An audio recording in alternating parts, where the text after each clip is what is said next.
Compte commun ou séparé. Est-ce qu'un couple marié devrait avoir un même compte ou alors chacun son compte? Bonjour, bienvenue sur notre page.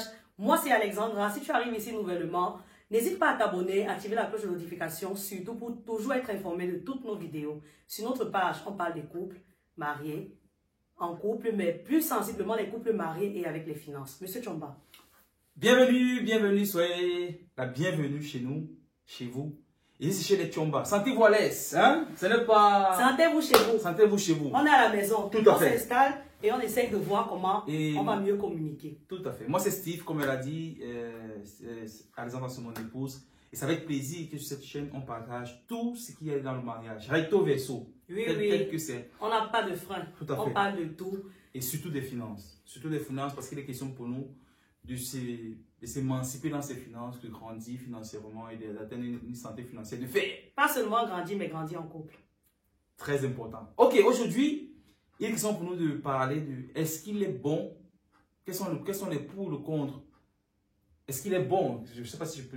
Oui, est-ce qu'il est bon d'avoir un seul compte? En fait, que les mariés aient un seul compte ou alors chacun son compte? Ou chacun son compte. Non, ça veut dire que chaque fin du mois, l'argent, nos salaires viennent dans un même compte. Ou alors, chaque fin du mois, l'argent vient dans chaque son compte. Et toi, qu'est-ce que tu en penses?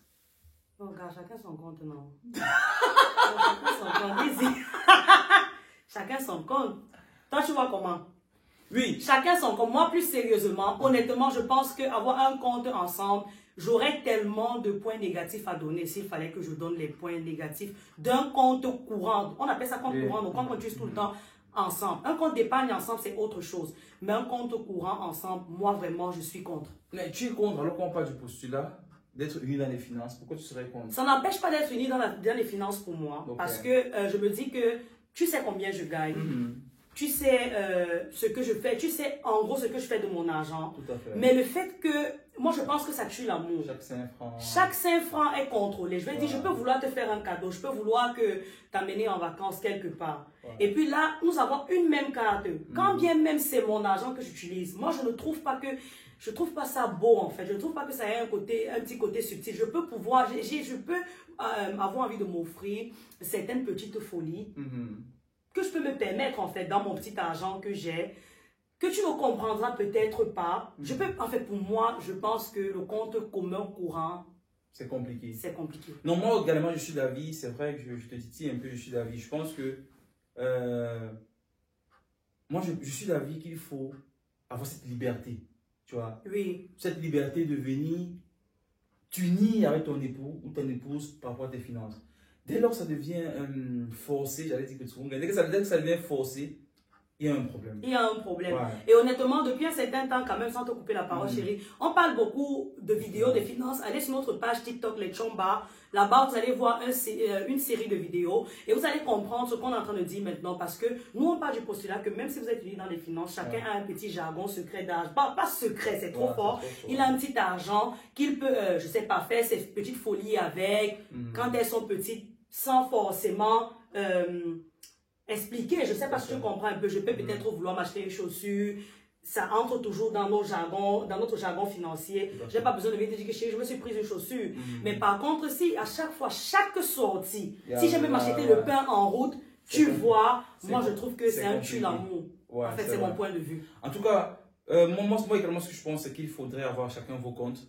Et maintenant, c'est quand vous avez chacun votre argent, vous décidez, et ce volontairement, de vous unir. Parce que s'unir aussi, c'est une preuve d'amour. Parce que ce qui est bien avec s'unir, c'est que vous êtes obligé de faire un effort chaque fois. Parce que parler d'argent sans être en accord l'un avec l'autre, c'est compliqué. Quand on se boude, c'est difficile de parler d'argent derrière. Quand on se boude, c'est difficile d'être d'accord avec les finances derrière. Mais le fait de devoir le faire chaque fin du mois, chaque fois, vous faites même un effort de communiquer et de parler. Donc moi aussi, je suis d'avis qu'il faut chacun avoir son compte courant. Et maintenant, à la fin du mois, on essaie de mettre ensemble et de voir ce qui va nous revenir l'un à l'autre. Et maintenant, ce qui va nous revenir comme argent de poche personnel reste dans son compte au courant. Effectivement. Et là, tu peux utiliser comme bon te semble. Tu peux, parce que je peux par exemple m'acheter, peut-être tu peux t'acheter une chaussure lundi. Tu achètes une autre chaussure mardi. Oui. Et j'ai vu que c'est dans le poche. Ça entre toujours dans mon argent de poche et ça ne fait du mal à personne. Mais quand tu vois les transactions dans le compte, tu te dis, mais c'est comme si je dépense trop. Alors que c'est ton argent de poche. Alors, parce qu'en fait, tu n'as pas une vue véritable sur l'argent. Il y a juste de l'argent dans le compte. Tu sais que c'est votre argent à deux. Tu ne contrôles même pas toi véritablement quel est ton reste et quel est le reste de l'autre. Et il y a toujours beaucoup de jugements. Moi, je pense que ça apporte beaucoup de problèmes et l'autre se sent trop surveillé et contrôlé. Tout à fait. Et on ne le dit peut-être pas assez. Mais les finances, avant d'en arriver aux finances, il faut d'abord questionner l'amour que vous avez l'un envers l'autre. Parce qu'en fin de compte, ça reste et c'est d'abord un mariage. C'est d'abord un couple qui est censé s'aimer. Parce que si vous ne vous aimez pas, les finances, ça va être un gros problème. Non, ça va être vraiment un gros problème. Il faut déjà vous aimer, travailler sur les problèmes de l'amour que vous avez. C'est-à-dire, manque de communication, problème de tromperie, problème de hausse de ton, comment se parler, manque de respect.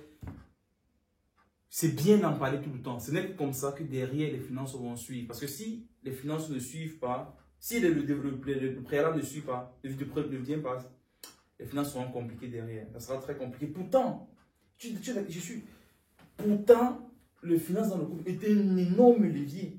Mais qu'est-ce qui explique que les gens ne savent ça? C'est tellement une barrière de ce... Parce que beaucoup de facteurs entrent en jeu, beaucoup de facteurs, on ne le dira jamais assez. Ouais. On a fait plusieurs vidéos là-dessus, vous pouvez aussi aller regarder. C'est un facteur qui n'est pas seulement influencé par la personne qui est dans le couple, parfois les parents, la famille, d'où est-ce que je viens, peut-être on compte sur moi, je dois réaliser certaines choses dans ma famille, sans toutefois que mon conjoint ne comprenne. Peut-être tu te mets en couple avec quelqu'un que lui, il est dernier né, personne n'attend rien de lui, et toi tu es l'aîné, tu as beaucoup de responsabilités, il faille peut-être que tu envoies toujours une grande partie de ton argent pour pouvoir soutenir ta famille. Peut-être tu viens d'une famille modeste et tout ça, et parfois chacun préfère garder ça pour lui, pas forcément en parler. C'est pourquoi il faut commencer à avoir une communication véritable, parler de ses peurs et de ses craintes, et ne pas être égoïste, et comprendre que l'autre a une autre manière de penser que nous. Exactement. Et ce n'est que dans ces différents-là qu'on essaie de voir comment avancer ensemble. Quoi. En tout cas, c'est juste pour vous dire qu'il y aura une série de vidéos, nous parlerons de plein de choses. Et avec l'aide d'autres couples aussi qui partageront à ce moment-là leur expérience. On va ensemble construire une communauté de fer, de personnes qui vivent et pas qui survivent le mariage, qui sont heureux dans le mariage, mais surtout qui décollent en couple financièrement. Merci d'avoir suivi la vidéo jusqu'ici. Et si tu as suivi jusqu'ici, s'il te plaît, abonne-toi et partage. C'est un plaisir, ça nous fait beaucoup plaisir quand tu... Partage, tu commentes, tu donnes ton avis. Et on se voit à la prochaine vidéo pour davantage d'informations. À la prochaine. À la prochaine. Ciao, ciao.